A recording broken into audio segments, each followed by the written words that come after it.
अस्सलाम वालेकुम, आप देख रहे हैं एक्सपोज और मैं हूं शराज हसनात।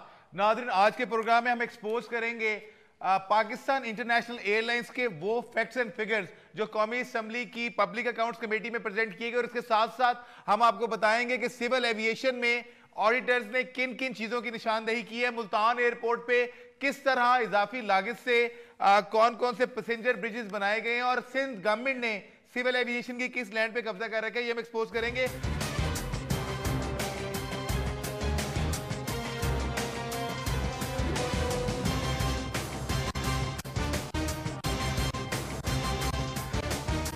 सबसे पहले कुछ मैं चीजें आपको पीआईए के हवाले से बताता रहा हूं कि पीआईए की जो प्राइवेटाइजेशन के हवाले से ब्रीफिंग दी गई है पब्लिक अकाउंट्स कमेटी को, उसमें बड़े हैरत अंगेज इंकशाफात किए गए, और सबसे बढ़कर ये कि पीआईए ने ऑफिशियली इस बात को एडमिट कर लिया है कि पीआईए के जो एसेट्स हैं वो इसके कर्जों से बहुत कम हैं, और 179 अरब रुपए का एक फिगर्स का एक डिफरेंस बताया गया है कि अगर पीआईए के तमाम एसेट्स बाशमूल अमेरिका न्यूयॉर्क में वाकया रोजबेड होटल को भी बेच दिया जाए तो 179 अरब रुपए कम इकट्ठे होंगे उन कर्जों के मुकाबले में जो पीआईए ने अदा करने। और उसके साथ साथ ये भी कुछ फिगर्स बताए गए हैं कि पाकिस्तान पीपल्स पार्टी के पिछले दौरे हुकूमत में वफाकी दौर में पाकिस्तान इंटरनेशनल एयरलाइंस का रेवेन्यू जो था वो ज्यादा था as compared to Pakistan Muslim League Noon के।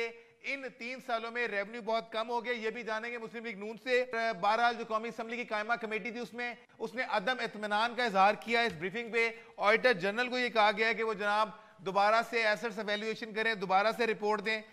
ये पीआई के फिगर जो पेश की गई इस पर हम प्रोग्राम में बात करेंगे। इसके साथ साथ सिविल एविएशन की एक रिपोर्ट जो है वो हमारे रिपोर्टर जवेद चौधरी ने हाईलाइट की, जिसमें मुल्तान एयरपोर्ट की अपग्रेडेशन के नाम पे जो बेज़ाब्तियां की गई वो सामने आ गई हैं। इसके साथ साथ जो सिविल एविएशन की सिंध में दास सफोरा में 120 एकड़ अराजी है जिसकी मालिक 11.5 अरब रुपए से ज्यादा, उस पर सिंध गवर्नमेंट कब्जा कर चुकी है।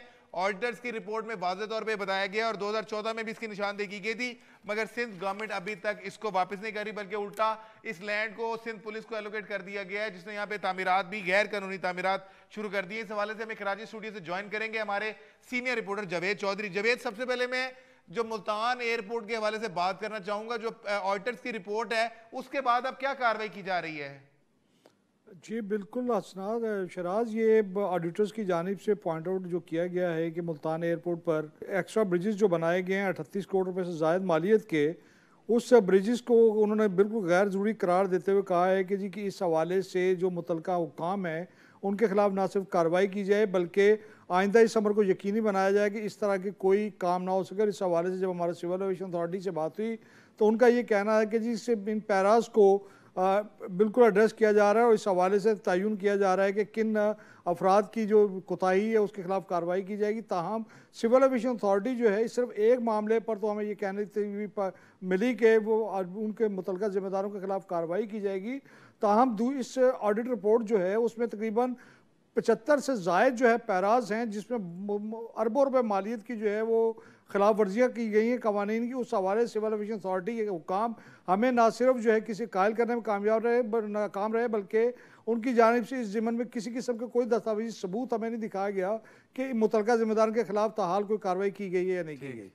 अच्छा, और जवेद ये भी बताइएगा जो दास सफोरा में ये लैंड है तकरीबन अरबों रुपए मालियत का, मिनिमम इसकी प्राइस जो है 11.5 अरब रुपए बताई जा रही है, ये लैंड पे सिंध गवर्नमेंट ने कब्जा कैसे कर लिया? ये जिससे अमर की आप बात करें देर सफूरा की जो 120 एकड़ अराजी है इस पर भी अक्टूबर 2014 में कब्जा किया गया था और उसके सिविल एविएशन अथॉरिटी के हुकाम जो खास तौर पे जो एक कराची एयरपोर्ट की इंतजामिया है और सीनियर स्टेट अफसर हैं जिनकी जिम्मेदारी है कि वो इन ज़मीन पे कब्जा और उनको महफूज रखें और उसके अलावा दीगर जो ज़मीन है उनको उनका तहफ़्फ़ुज़ भी यकीनी बनाए। उनकी जानिब से ना सिर्फ अपने फ़राइज़ से कोताही बरती जा रही है बल्कि मुतअद्दिद मौके पर सिविल एविएशन अथॉरिटी की ज़मीन कब्जा होते हुए उन्होंने देखी भी, उसके बावजूद सिविल एविएशन अथॉरिटी के पास चूंकि कोई आर्म्स गार्ड नहीं है जिसकी बिना पर वो इसका तहफ़्फ़ुज़ करते हैं, ताहम उसके बावजूद इलाका पुलिस जो है उससे भी ना सिर्फ आगाह नहीं किया जाता बल्कि इसके तहफ़्फ़ुज़ को किसी किस्म का यकीनी नहीं बनाया जा रहा। सिंध गवर्नमेंट की जानिब से जो ज़मीन कब्जा की गई है इसकी मालिक जैसे कि आपने नाज़रीन को बताया कि 11.5 अरब रुपये से ज़ायद है और मुतअद्दिद बार खतूत लिखने के बावजूद सिंध गवर्नमेंट की जानिब से कब्जे को न सिर्फ खाली नहीं किया गया बल्कि कुछ अर्सा कबल यहाँ न सिर्फ पुख्ता मकानात बना दिए गए हैं बल्कि सिविल जो महकमा पुलिस के जो एहलकार हैं उनके ख़ानदानों को यहाँ आबाद भी कर दिया गया। और जब ऑडिटर्स की जानिब से इस अमर पर शदीद तनकीद कर संगीन एतराज़ात करते हुए सिविल एविएशन अथॉरिटी इंतज़ामिया को कहा गया है कि वो सीनियर स्टेट अफसर समेत कराची एयरपोर्ट की जो इंतज़ामिया जो कि अपनी अराजी को जो है वो बचाने में नाकाम रही, उसके खिलाफ न सिर्फ कार्रवाई की जाए बल्कि उनका ये भी कहना है कि शाहरा फैसल के साथ साथ जो दीगर ज़मीन है बेशकीमत ज़मीन है उसके तहफ़्फ़ुज़ को भी यकीनी बनाया। जी ठीक है। अच्छा, और जावेद हम कुछ पीआईए की भी बात कर रहे थे, जो ऑडिटर्स की रिपोर्ट्स आई हैं उस पर सारा कुछ चला है। अभी रिसेंटली एक स्टोरी भी आपने दी थी कि वज़ीर आज़म नवाज शरीफ के जो दौरा सऊदी अरब था उसके लिए पीआईए का एक प्लेन थ्रू आउट ऑक्यूपाइड रहा। इसके साथ साथ और भी पीआईए में बहुत सी रेगुलरिटीज देखने में आ रही है, थोड़ा सा हमारे नाज़रीन को वो भी बता दीजिएगा। पिछले दिनों पीआईए के एक तैयारे को कार्गो की मद में हासिल किया गया और अगर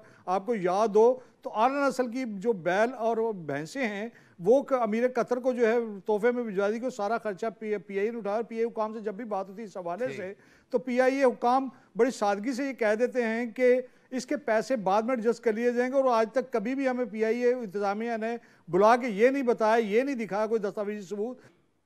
ठीक, बहुत बहुत शुक्रिया जावेद चौधरी हमारे सीनियर कॉरेस्पॉन्डेंट से सिविल एविएशन के हवाले से जो रेगुलेटरीज वो बता रहे थे, उसके साथ साथ पीआईए पे कुछ चीज़ें जो उन्होंने पॉइंट आउट की थी वो उन्होंने बताई। मगर इस यहाँ पे एक ब्रेक लेंगे, ब्रेक के बाद वापस आएंगे, पीएमएलएन से जानेंगे उनका क्या पॉइंट ऑफ व्यू है, मुस्लिम लीग काफ जो अपोजिशन की नुमाइंदगी कर रही है और पीपल्स पार्टी वो इस पर क्या कहते हैं, और पीआईए की प्राइवेटाइजेशन पे उनका क्या मौका है, जानेंगे मगर इस वक्फे के बाद।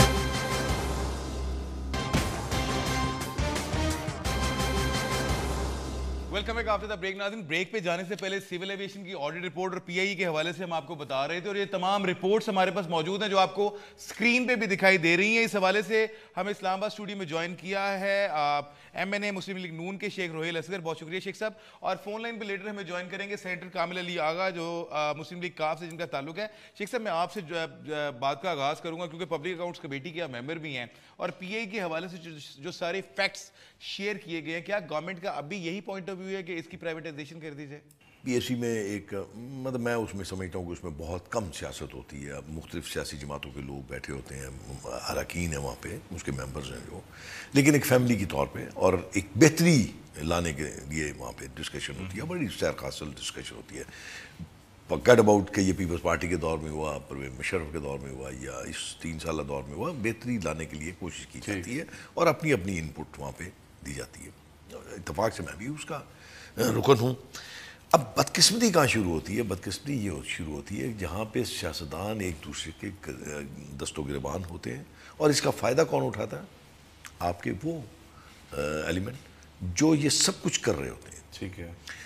अब मेरी समझ से बात आ रहा है, मैंने उसमें 2-3 चीज़ें जो उस पर बड़ी ज़्यादा मैंने जिस पर फोकस किया था, मैंने कहा कि ठीक है, ओके, बड़ी प्रॉब्लम्स होंगी, पैसा नहीं है, रिसोर्सेज नहीं है, सोर्सेज नहीं है, आपकी एम्प्लॉयज़ ज़्यादा हैं पर एयरक्राफ्ट, सब कुछ है।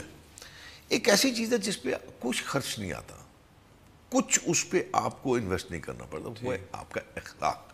बिल्कुल, कि ड्यूरिंग दी फ्लाइट्स जो सर्विस है उसको बेहतर किया जाए। कस्टमर्स हैं, अगर आप उनको सर्विसेज ऐसी पहुंचाएं कि वो सब कुछ भूल जाते हैं, वो मतलब कंबल नहीं होते, तकिए नहीं होते, एक लंबी फ्लाइट में तकिए और कंबल ना होना, तो थोड़ा सर्विसेज का मेयार बेहतर करने से आप समझते हैं कि रेवेन्यू भी बेहतर बहुत सारा देखें ना, आप कंफर्ट महसूस होता है। ठीक, मतलब आप अपने उसको अगर इंटरनल आप उसको ठीक कर दें, इंटीरियर आप ठीक कर दें, आप उसकी जैसे मैं 2-3 चीज़ें की हैं, तो मेरे ख्याल में आज भी मैक्सिमम पाकिस्तानी ऐसे हैं जो पीआईए पे सफ़र करना पसंद करते हैं। ठीक है, लेकिन अच्छा शेख साहब, इसी से थोड़ा सा आगे करूँगा, पब्लिक अकाउंट्स कमेटी में जो ब्रीफिंग दी गई उस पर कुछ थोड़ा अदम इत्मीनान का भी इजहार किया गया, कुछ फिगर्स जो थे वो बिल्कुल मैच नहीं कर रहे थे। जिस तरह शफकत महमूद साहब ने भी एक पॉइंट रेज किया कि जो सिर्फ लाहौर की बिल्डिंग है, अगर हम उसकी वैल्यूएशन लगाएं तो एवरीवन नोज कि उसकी वैल्यू कहाँ पे है, वो किस जगह पे वाक़ है, उसकी कमर्शियल वैल्यू क्या है, उसकी इंपॉर्टेंस क्या है। तो जो पीआईए ने उसके अपने एसेट्स में शो किया हुआ था वो रकम कम थी बनिस्बत अगर हम उसकी मार्केट वैल्यू पे जाएँ। और यही अगर हम बात करें कि जिस तरह बहुत ज़्यादा एलिगेशन आ रहे हैं कि जो CEO ऑफ द कंपनी है he is getting 1.2 million, 12 lakh, जबकि जो लीगल एडवाइज़र साहब है बारी सलीमी साहब, वो ले रहे हैं तकरीबन 20 लाख प्लस अदर अलाउंसेस। तो इस तरह के डिफरेंस और इस तरह के जो स्पेशल पैकेजेस दिए गए हैं किसी को नवाजने के लिए, उस हद तक जो पीआईए का नुकसान है वो किस तरह ओवरकम होगा? ये बात नहीं, बात ये है, उसको मैं कुछ जस्टिफाई नहीं कर रहा जी ठीक। वो जो लीगल एडवाइजर हैं आपके, उनका बड़ा सेंसिटिव रोल है। बहुत सारे मामलात हैं जो उन्होंने more important then the CEO. Definitely उसने उसको जितने आपके लीगल वहाँ पे एस्पेक्ट्स हैं, जो आपके कॉन्ट्रैक्ट्स होते हैं वो उसे ड्राफ्ट करने हैं, जो आपने इंटरनल जो आपकी लिटिगेशन होती है उसको आपने लुक आफ्टर करना है। उसके लिए आपको अच्छे जहन और बड़ा एक्सपीरियंस शख्सियत की जरूरत है। 20 लाख दे के अगर आप 20 करोड़ या 2 अरब की अगर सेविंग हो रही है या उसको आप सिक्योर कर रहे हैं, उसको आप सही तरीके से तरह के स्टेप्स लिए जा सकते तो फिर तो मेरे ख्याल में कोई बुराई नहीं। अच्छा शेख साहब, एक जो बड़ी मेजर बात हो रही थी जब हम इसको पब्लिक लिमिटेड की बात करते हैं, प्राइवेटाइज की बात करते हैं, तो कहा जा रहा था कि रोज बेल्ट समेत तमाम जो इसके एसेट्स हैं उसको सेल आउट कर दिया जाएगा और इस तरह पीआईए का कर्जा उतार लिया जाएगा। मगर जो फिगर्स प्रेजेंट किए गए वो क्वाइट शॉकिंग थे और ये कहा जा रहा था कि जितने पीआईए के लोन्स हैं उसके अगेंस्ट में अगर सारे इसके एसेट्स बेच भी दिए जाएं तो 100 तकरीबन 79-80 अरब रुपए हैं वो कम इनकम जनरेट होगी एज कम्पेयर टू दैट। तो यानी एक चीज ये क्लियर हो गई कि एसेट्स बेचना is not a solution to manage loans. एक जरा ज़हन में आप चीज रखें, जब इस होटल की बात आती है ना तो आप इन जनरल बात करते हैं ये जी पीआईए का एसेट है। पीआईए का एसेट उसमें सिर्फ शेयर होल्डिंग है। अब उसमें किस किस के शेयर होल्डिंग है, पीआईए का कितने % शेयर होल्डिंग है उसकी। लेकिन जब आप ये बात करेंगे ना रोजवेल्ट होटल जनाब पीआईए, तो ये समझ आएगी ये सारे का सारा पीआईए ओन कर रहा है। मैंने इंक्लूडिंग रोजवेल्ट की बात की है, लाइक ऑल एसेट, जितने भी आप एसेट भेज दें तो 179 अरब कम है। इसमें 2 चीजें हैं जी, एक आपकी है बुक वैल्यू और एक आपकी है जो उसकी एक्चुअल वैल्यू है, जो मार्केट प्राइस है। अब इसमें एक चीज हमें थोड़ा सा होता क्या है कि हम वक्त से पहले बहस शुरू कर दें और वक्त से पहले अपना फैसला दे देते हैं। अब लेट देम डू इट, अगर आप करने देते हैं और उसके बाद आप समझते हैं कि यहाँ ये खराबियाँ हैं, आपके पास सारे फोरम आपके पास मौजूद थे, आप उस पर शोर मचा सकते थे, आप उस पर बात कर सकते थे, आप अपनी सोर्सेज से वहाँ पे जो फैक्ट्स थे वो ला के आप पेश कर सकते थे, और होता कुछ नहीं है।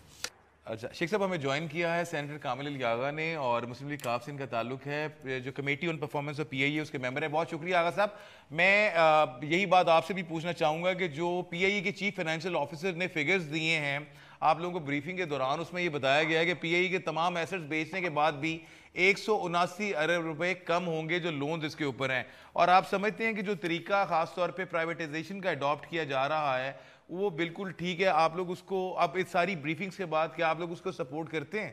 देखिए मैं यही अर्ज कर रहा हूँ कि दोनों चीजें जो है वो डाउटफुल है। एक तो तरीकाकार प्राइवेटाइजेशन का, कभी आपने ये देखा है कि कोई ऑर्डिनेंस के जरिए या बिल के जरिए किसी कारपोरेशन को पहले कंपनी डिक्लेयर किया जाए और उसके बाद फिर वो कंपनी जो है वो समझ लिया जाए कि ये प्राइवेटाइज हो गया है। नहीं, ऑप्शन कोई नहीं थी गवर्नमेंट के पास, इसलिए उन्होंने कहा कि ये इजीएस्ट अपॉर्चुनिटी है, इसको इस तरह कर लीजिए, क्योंकि आप लोगों ने तो मानना नहीं था। नहीं देखें, ये बात नहीं है। प्राइवेटाइजेशन के खिलाफ शायद ही कोई हो, लेकिन अगर वो उसका किसी शोबे का हल हो। एक तरफ तो ये कह रहे हैं कि इस वक्त पीआईए जो है वो बेहतर हालत में की तरफ जा रही है, और उन्होंने ये बताया कि ये इसका तरीकाकार हमने ये किया है कि जहाज बढ़ा दिए हैं, फ्लाइट बढ़ा दी हैं। हालांकि असल कायक ये नहीं है, इन्होंने लैंडिंग राइट्स विड्रा किए हैं बहुत सी जगहों पे, और दूसरी कंपनियों को जी बिल्कुल, वो लैंडिंग राइट्स के डॉक्यूमेंट्स भी मेरे पास हैं जिसमें वो जो कुछ इंटरनेशनल एयरलाइंस को लैंडिंग राइट्स दिए गए हैं। और दूसरी बात मैं आपको बताता हूं कि इन्होंने पीआईए के एसेट्स को एवेल्युएट ही नहीं करवाया। नहीं, लेकिन वो तो देखें मैं आगा साहब, यही मुझे अब एक ब्रेक लेनी है, लेकिन मैं ब्रेक के बाद वापस आता हूं। और जो चीफ फाइनेंशियल ऑफिसर एसेट्स की डिटेल दे रहे हैं, मींस कि उन्होंने इसको एवेल्युएट किया है, PIA itself evaluated all of its assets, जिसके बाद वो बात करी। मैं एक ब्रेक लेता हूं, ब्रेक के बाद वापस आके नाज़रीन पीआईए के एसेट्स के हवाले से गुफ्तगू का ये सिलसिला जारी रखेंगे, हमारे साथ रहिएगा।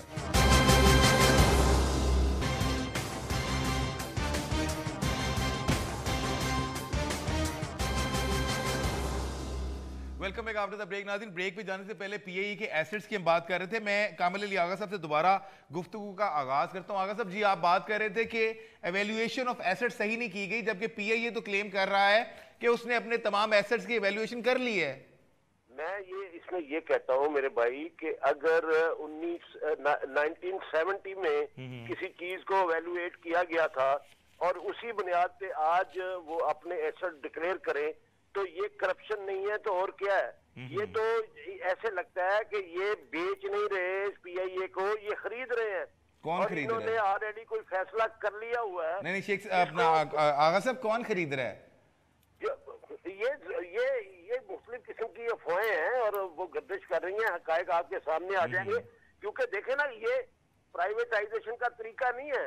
प्राइवेटाइजेशन का तरीका ये है कि मौके की कीमत जो है वो लगाई जाए, उसके बाद फिर उसको पब्लिश किया जाए, एड्स दी जाए, पार्टियों को दावत दी जाए, प्री क्वालिफिकेशन की जाए और साफ और शफाफ तरीके से प्री क्वालिफिकेशन हो।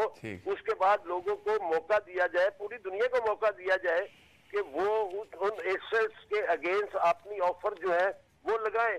ठीक है, लेकिन ये ऐसा नहीं कर रहे। यानी आप लोगों को सिर्फ तरीकेकार पे एतराज है, आपको प्राइवेटाइजेशन पे एतराज नहीं है, अगर मैं गलत नहीं समझ रहा तो? देखें, प्राइवेटाइजेशन पे किसी को एतराज नहीं हो सकता, लेकिन उसमें भी एक शर्त होती है कि अगर कोई अदारा इस्लाहात के जरिए दुरुस्त हो सकता है तो उसको प्रायोरिटी। अच्छा आगा साहब, मैं ये एक सवाल अपनी कैपेसिटी में आपसे पूछना चाहता हूँ कि पीआईए पे और कितनी इस्लाहात करनी है, कितनी दफा उसको बेल आउट पैकेज देना है, किस तरह पीआईए का जो बिगड़ा हुआ है आवेगा हवा वो सही होगा? देखें, बेल लोड पैकेज देने की भी शायद जरूरत पेश ना आए। मैं समझता हूँ कि अगर आप देखें ना, इस वक्त इनको चाहिए था अपने लैंडिंग राइट्स जो है वो उनको दोबारा वापस लें, अपने जहाजों को लीज के ऊपर, जबकि ये ले रहे हैं इस वक्त भी लीज पे जहाज दुनिया में खड़े हैं, मिलते हैं। ये ऐसा नहीं कर रहे, कोई तरीका इसमें इस्लाहात लाने का नहीं कर रहे, और ये बेल आउट पैकेज से आम आदमी को डरा रहे हैं, कौम को डरा रहे हैं, ये कौम के ऊपर अपनी मर्जी मुसल्लत कर रहे हैं। मैं वापस आता हूँ शेख रोहिल साहब की तरफ। शेख साहब, एक कामिल अली आगा साहब की बात आपने सुनी, मैं उसका भी आपसे जवाब ले लेता हूँ, लेकिन जो कुछ फिगर्स पीआईए ने पेश किए थे पब्लिक अकाउंट्स कमेटी में, उसमें कुछ इंटरेस्टिंग चीज़ें जो थी कि पाकिस्तान पीपल्स पार्टी के दौर की अगर बात करें तो 2009 ऑनवर्ड 2012 तक जो उनका रेवेन्यू जनरेशन था वो ज़्यादा था। Whatever, either they are in loss and profit but they are earning more. और उसके केस में अगर हम पिछले 3 सालों में पाकिस्तान मुस्लिम लीग नवाज के टेन्योर की बात करें तो कमाई तो दूर की बात है, यानी प्रॉफिट तो दूर की बात है, कमाई भी गिर गई थी। इसकी क्या वजह है, जबकि इस दौर में तेल भी सस्ता हुआ, यानी तमाम एयरलाइंस डबल प्रॉफिट्स में चले गई, लेकिन पीआईए जो है वो वहां की वहां रही। गौर से अगर जायजा लेना इसी रिपोर्ट जी, तो ये एक दिन में ये सब कुछ नहीं हुआ। जब 2013 में आपने टेक ओवर किया तो आपने देखेंगे कि आपके पास एयरक्राफ्ट जो थी फ्लीट वो कितना था। ठीक, बिल्कुल, मतलब आप ग्राउंड पे चले गए हुए थे। और उसके बाद इस गवर्नमेंट ने 3 साल में बहुत सारे जहाज लीज पे लिए, ठीक है, और फिर उसके बाद थोड़े से जहाज खरीदे भी और उसको उनके फ्लीट में शामिल किया। और अब गालबन 36 या 38 हैं, पहले 18 रह गए। ठीक है, 18 से मेरे ख्याल में कम चले जाते थे। तो इसमें बहुत सारी चीज़ें जो है ना वो आपने इंटेक्ट की, बहुत सी कोशिशें की। एक बात मैं पहले भी मैंने आपको अर्ज किया था कि वही आप करें, आप मुखालफत करें, आपका हक है, लेकिन एक चीज़ आगा साहब कह रहे हैं कि we don't have an objection on privatisation. मैं जो गुजारिश कर रहा हूँ, क्या आप समझते हैं कि आज के दौर में जब आप यहाँ बैठ के बाल की खाल उतारते हैं, हर इशू को आप डिस्कस करते हैं, नॉट ऑन वन चैनल, एक चैनल नहीं है, आप देखें रात को सज जाते हैं सब, और सारे जैसे मैंने आपको किया था कागजात लेके फाइलें लेके बैठ जाते हैं और एक एक चीज़ को निकाल के बाहर मैं वही ऐसा कर रहा हूँ ना, मैं इसको बुराई नहीं कह रहा, मैं तो इसको अच्छाई के ज़ुमरे में लेकर जा रहा हूँ ना, कि आप किसी फैक्ट को छुपा नहीं सकते आज। ठीक है, अब होना क्या है, एवेल्युएशन, कोई अदारा भी, कोई अदारा ले, चाहे वो प्राइवेट हो, चाहे वो गवर्नमेंट का अदारा हो, चाहे वो सेमी गवर्नमेंट का अदारा हो, वो एवरी ईयर अपनी वैल्यूएशन करता है। ठीक है, ये एक नुक्ता है, ये रिक्वायरमेंट है आपके ऑडिट की कि आप हर साल उसकी ऑडिट रिपोर्ट पेश करने से पहले आप अपने सारे एसेट्स की, आप लाइबिलिटीज की, आप क्रेडिट की सारी अपनी आप उसके एवेल्यूएशन करते हो। जी ठीक। और जिस वक्त आप बेचने को चीज आते हो तो उसकी वैल्यूएशन, उस वक्त की वैल्यूएशन जरूर करना एक लाजमी शिक है। बिल्कुल ऐसे ही है। अब आप दूसरी तरफ आ जाए, जब आप किसी चीज को बेचने जाएंगे कोई सिंगल पार्टी नहीं होगा, ऑब्वियसली आप उसको आप उसको ओपन बिडिंग करेंगे, ओपन करेंगे आप। जहां आप सिंगल पार्टी करेंगे फिर आप ये कह सकते हैं बड़े जोर से, बड़ी ऊंची आवाज में कि ये गवर्नमेंट की इसमें कोई ना कोई गलती या खामी या इसमें उसकी कोई अपनी पसंद नापसंद नजर आ रही है। और अगर ओपन बिडिंग होती है, कोई 2, 4, 5, 6, 10 आते हैं और उसमें अगर कोई भी जाता है, अगर जाता है और ओपन बिडिंग में हाई प्राइसेस पे वो लेता है, तो उसमें मेरे ख्याल में कोई मजा नहीं। लेकिन वो आगा साहब यही कह रहे हैं कि जो वे अडॉप्ट किया गया ऑर्डिनेंस का, like this is what they are not जी। तो उसमें ये था कि चूंकि पीआईए में एक ऐसा अंसर मौजूद है जो इसको नहीं करने देता। ठीक है, तो उस रेजिस्टेंस से बचने के लिए आपने वो ये सेफ्टी मेजर भी अडॉप्ट ऑर्डिनेंस का, जब ऑर्डिनेंस लैप हो गया तो फिर उसका एक ही हल था कि आप असेंबली में बिल पेश करें और उस बिल के थ्रू आप इसको ले जाएं प्राइवेट करने के लिए। अब इसमें एक जो फैक्टर था, इसको आप पब्लिक लिमिटेड नहीं कर रहे थे, आप इसको प्राइवेट लिमिटेड कर रहे थे। कंपनी, प्राइवेट लिमिटेड कंपनी, आप अपने कुछ शेयर्स विद द मैनेजमेंट, ठीक है, सेल आउट, आप सेल आउट कर रहे थे शेयर्स विद द मैनेजमेंट, ताकि आप कम से कम उस चीज से बाहर चले जाएं। शेख साहब, एक और जो कहा जा रहा है पैरेलल कंपनी बनाई जा रही है अगेंस्ट पीआईए, ये जो इंटरनेशनल रूट्स हैं ये दे दिए जाएंगे दूसरी जो नए शेयर होल्डर्स होंगे। नहीं, अब देखें, अब जब ये कहते हैं कि आपने रूट्स सरेंडर किए, क्यों किए? इसलिए कि आपके पास एयरक्राफ्ट नहीं थे। अगर यही आज जो 38 एयरक्राफ्ट हैं, ये अगर बढ़ के अगर 60 पे चले जाएंगे तो आप डेफिनेटली अपने वापस उन रूट्स पे जाएंगे। ठीक है, इसके साथ आप नहीं जा सकते। लेकिन इसको एक्सपेंड करने का मैं आपको एक और इसमें, जी प्लीज, मुझे, मैं इतना टेक्निकल नहीं हूँ ना, मैं जहाज उड़ाता हूँ।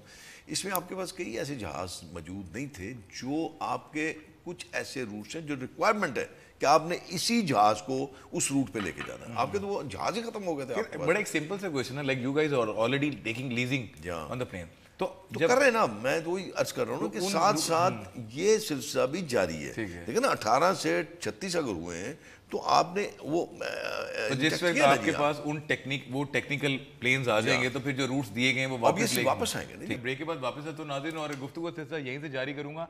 सिविल एविएशन के ऊपर भी जानेंगे कि जो उनकी लैंड्स पे कब्जा हो चुका है, उसके साथ साथ ऑडिट रिपोर्ट जो सिविल एविएशन के खासतौर पर मुल्तान एयरपोर्ट पे एक्सटेंशन के हवाले से फिंगर्स पॉइंट आउट हो रही हैं, उस पर गवर्नमेंट क्या कहती है जानेंगे, मगर इस पर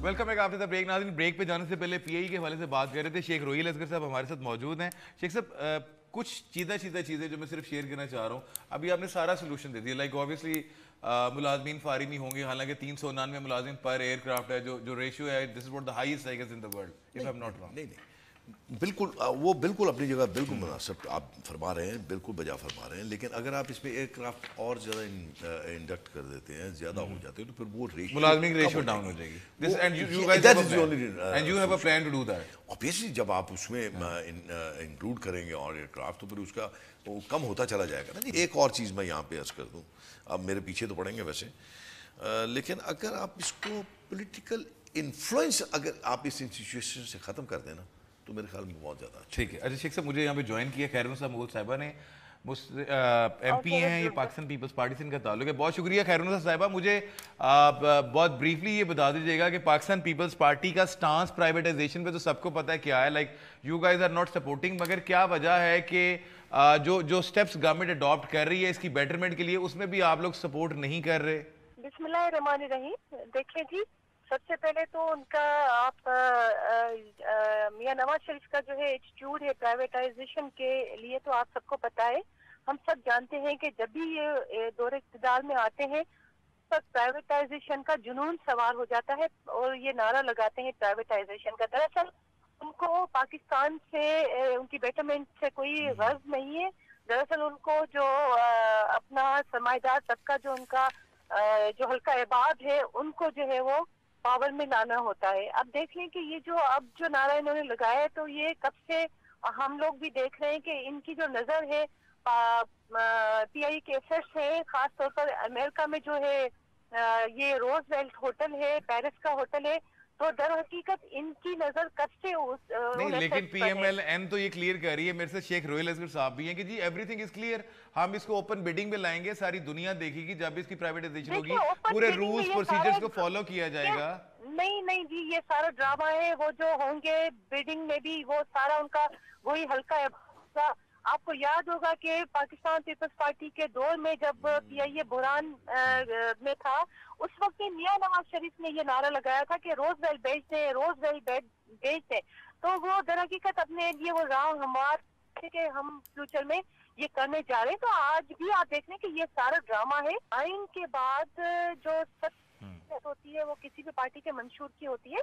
मियां नवाज शरीफ याद करें कि इनके पार्टी का मंशूर था कि वो जो हमारे इदारे हैं वो जो नुकसान में भी जा रहे हैं, तो वो इक़्तिदार में आने के बाद उनको बनाएंगे। तो वो भूल गए इस चीज को, और आज उसके बरस ये कर रहे हैं कि जो चल रहे थे और जिनको जरूरत थी कि बेहतरी की, उन्होंने खुद ने उनको अपने तरीकों से उनको नुकसान में डाला। अच्छा, मैं आपसे एक और चीज ये भी पूछना चाह रहा था कि सिविल एविएशन की अभी एक रीसेंट रिपोर्ट आई है जिसमें वो ये लोग अलेज कर रहे हैं उनके ऑडिटर्स के 10 सफोरा में कोई 120 एकड़ अराजी है सिविल एविएशन की, जिसकी मालियत तकरीबन 11.5 अरब रुपए से ज्यादा, और उस पर सिंध गवर्नमेंट ने कब्जा कर रखा है, और सिंध गवर्नमेंट ने सिविल एविएशन की उस लैंड को आगे एलोकेट कर दिया है सिंध पुलिस को, जहां पे तामीरात भी शुरू हो गई हैं। तो इसके बारे में आपका क्या कहना है? 2014 की बात कर रहे हैं, तो ये अगर इस तरह के कोई एलिगेशन है भी, कहते हैं कि इस तरह आप कार्रवाई करें, इन्वेस्टिगेशन होनी चाहिए, लेकिन ये क्या ये चीज हतमी है? ये जो आपने अभी एलिगेशन है, क्योंकि मेरी नॉलेज में ऐसी कोई बात नहीं है, लेकिन अगर तो है तो हम लोग कभी भी इस चीज को सपोर्ट नहीं करते। मैं यही नहीं, ये तो बाकायदा पूरी सिंध गवर्नमेंट के ऊपर एलिगेशन लगा रही है, ऑडिट हुकाम की ऑफिशियल रिपोर्ट। ये जी मेरी नॉलेज में नहीं है। अगर ऐसी कोई बात है, जहाँ तक मुझे अपनी पॉलिसी पता है, तो हम लोग इस तरह की कोई सपोर्ट नहीं करते। अच्छा, सिविल एविएशन की जो नादिन ऑडिट रिपोर्ट है उसके हवाले से उसके तर्जुमान है सैयद आमिर महबूब, हमने उनसे रब्ता किया। बहुत शुक्रिया आमिर साहब। ये बताइएगा कि मुल्तान में जो आप लोगों ने इरेगुलरिटीज की हैं, ऑडिटर हकाम ने बड़ी चीजें पॉइंट आउट की हुई हैं कि किस तरह पैसेंजर इजाफी बोर्डिंग ब्रिज बना दिए गए जिसकी जरूरत नहीं थी। क्या कहते हैं आप इस ऑडिट रिपोर्ट पे? जो ऑडिट रिपोर्ट है, ये ऑडिट 3 स्टेप में 4 में होता है। पहले डिपार्टमेंटल ऑडिट होता है, फिर ऑडिट होता है, फिर ये पीएससी में जाता है। अगर पीएससी में सेटल नहीं हो तो ये गवर्नमेंट ऑडिट, फिर ये चला जाता है पीएससी में। तो ये 3rd फेज पे था। किसी ने गलत रिपोर्टिंग की, हमने उसकी तरदीद की और हमने कहा कि हर डिपार्टमेंट की तरह सिविल एविएशन का भी ऑडिट पहले बनते हैं, हर डिपार्टमेंट में बनते हैं, और हमने ये जवाब गवर्नमेंट को ऑडिट को सबमिट कर दिया है, और that is under settling stage. तो ये आपको गवर्नमेंट ऑडिट जो डीजी ऑडिट है वो कंफर्म कर सकते हैं कि जी हमारे पास जवाब आ चुके हैं या नहीं। ठीक, आप इस ऑडिट रिपोर्ट को मानते नहीं। आमिर साहब, ये भी बताइएगा कि जो कराची की पोश लोकेलिटीज है एयरपोर्ट के साथ, वहां पे आपके लैंड पे सिंध गवर्नमेंट कब्जा कर चुकी है, ऑडिटर्स इस पे भी पॉइंट आउट कर चुके हैं कि 2014 में कब्जा हुआ, रिपोर्ट्स हमारे पास हैं, मगर आप लोग जमीन वागजार कराने में बिल्कुल नाकाम हो चुके हैं। क्यों आप अपना लैंड सिंध गवर्नमेंट से नहीं ले पा रहे? ये हमारे एडिशनल डायरेक्टर स्टेट इसको डील करते हैं, mister Daud Chauhan. But question is this: I have just come to Lahore today. I will be back on Sunday. आप मंडे की सुबह मेरे से राब्ता कीजिए और मैं आपको फोकल पर्सन से राब्ता करा के आपकी इंफॉर्मेशन करा देता हूँ। ठीक, बहुत बहुत शुक्रिया आमिर महबूब, तर्जुमान सिविल एविएशन की गुफ्तगू आपने जानी और उनका क्या पॉइंट ऑफ व्यू था वो आपने जाना। मैं शेख साहब एक और चीज़ पे आऊँगा, क्योंकि सिविल एविएशन की बात हो रही है, तो सिविल एविएशन की एक ऑडिट रिपोर्ट जो है वो भी जारी की गई, जिसमें मुल्तान एयरपोर्ट की अपग्रेडेशन में देवर क्लेमिंग की जी 2 इजाफी पैसेंजर बोर्डिंग ब्रिज बनाए गए हैं। तो ये audit reports basically point out करती है जहाँ पे कोई इरेगुलरिटीज होती हैं, जहाँ पे करप्शन चीज़ें होती हैं, और this is what they are expecting कि जो भी कंसर्न अथॉरिटीज़ हैं, गवर्नमेंट हैं, वो उस पर स्टेप्स टेक ओवर करेंगे, और जहाँ पे भी कौमी खजाने को भारी नुकसान पहुँचाया गया है उसकी दादरसी करेंगे, वो नुकसान जो है वो पूरा करेंगे। तो लाइक मेरा ख्याल है इस तरह के स्टेप्स पे गवर्नमेंट को खुद भी इनिशिएट करना चाहिए, और you guys who are the part of Public Accounts Committee, जिसका ऑडिट हुकाम बहुत सारी रिपोर्ट्स वहाँ पे प्रेजेंट करते हैं, तो ये रिपोर्ट भी उधर प्रेजेंट की गई है, और उस पर कोई नहीं आइडिया। मैंने आपको पहले भी अर्ज किया था कि पीएससी में कोई चीज़ जब डिस्कस होती है तो वो एक ऐसा मतलब एक है फोरम जहाँ पे मैंने आपको किया कि सियासत की को बाला तक रखते हुए अपनी अपनी जमात को, अपने नज़रियात को बिल्कुल पसे पुश डालते हुए उस पर काम सिर्फ इस नज़रिए से किया जाता है कि ये पब्लिक मनी है, इसको हमने बचाना है। ठीक है। अब उस पर जो किया गया था, बड़ी खफगी का इजहार किया गया था और उसको बिल्कुल बड़े सख्त अल्फाज में इसको कंडेम किया गया था और दोबारा इस पे जो कार्रवाई है उस पर किया गया था कि आप इसको डिस्कस करें अपनी मीटिंग्स में और इसकी जो फाइनल रिपोर्ट आप करें। पीआईए के ऊपर भी अदम इत्मीनान का इज़हार मैं वही अर्ज कर रहा हूँ, उसकी रीज़न क्या है? इसीलिए मैं अब देखें ना, मैं जो पहले शुरू में कह रहा था कि अगर आप इसको कंस्ट्रक्टिव बनाएं, कोई लॉजिक दें, आप इसकी इस्लाह के मतलब इशारा करें। मियां नवाज शरीफ साहब ने ये कर दिया, मियां नवाज शरीफ वो तो ऑपोजिशन का रोल है ना, नहीं, गलत रोल है ना, ये गलत role. If they are not satisfied, अब देखिए मैं अगर ये बात करनी शुरू कर दूं कि 2008 से लेके 2013 तक इस मुल्क को आपने भेजा, ये तो आपका बड़ापन है ना कि आप बात नहीं कर रहे, आप प्रोडक्टिविटी की बात फायदा नहीं है उसका, आपको अपनी इस्लाह खुद करनी है। पैरेलल एयरलाइन की बात हो रही है, नहीं वो सिर्फ एक कंपटीशन के लिए किया जा रहा था मेरा ख्याल में। अब देखें ना, अब गवर्नमेंट अगर अपने रिजिड होती या अना का मसला होता तो कभी भी इस मामले को आप कमेटी की तरफ सपोर्ट न करते, गवर्नमेंट ने अपोजिशन की रारा को सामने रखते। ऑपोजिशन क्लेम्स कि ये हमारे जो प्रोटेस्ट थे और जो हमने फोर्स किया गया गवर्नमेंट को, तब सारे मामला तो इस तरफ ले गए गए, otherwise government were not willing. क्यों? अब देखें ना, ज्वाइंट सेशन में आपके पास अददी तादाद आपके पास मौजूद थी, आप वोट आउट कर सकते थे, आप अपना मामला ले जा सकते थे, लेकिन चूंकि आप इस अदारे की बेहतरी चाहते हैं, लेट्स सी अब एक्सपोजर किसका होगा? गवर्नमेंट का एक्सपोजर नहीं होगा। 7 तारीख तक उस कमेटी ने, जो हाई पावर कमेटी बनी है, पूरी सियासी जमातों के अरकान उसमें मौजूद हैं, उन्होंने अपनी रिपोर्ट पेश करनी है 7 को, 11 को सेशन होगा। वो जो रिपोर्ट आएगी जो आप बेहतरी की तरफ लाना चाहते हैं, वो एक्सपोज होगी। Thank you so very much Sheikh Rohil Asghar sahab. आज के प्रोग्राम में हमने एक्सपोज किए कुछ फैक्ट्स एंड फिगर्स जो कौमी असम्बली की पब्लिक अकाउंट्स कमेटी में प्रेजेंट किए गए थे और इसमें पीआईए के हवाले से बताया गया कि उसके क्या फिगर्स हैं। इसके साथ साथ सिविल एविएशन की रिपोर्ट्स अपने आपसे शेयर की कि ऑडिटर्स ने किस तरह किन चीज़ों को पॉइंट आउट किया कि कहाँ कहाँ पे क्या क्या माली बेज़ाब्तियाँ की गई हैं। हमें अपने फीडबैक से आगे करते रहिएगा। हमारा फेसबुक और ट्विटर आईडी आपके सामने है, देखते रहिए डॉन।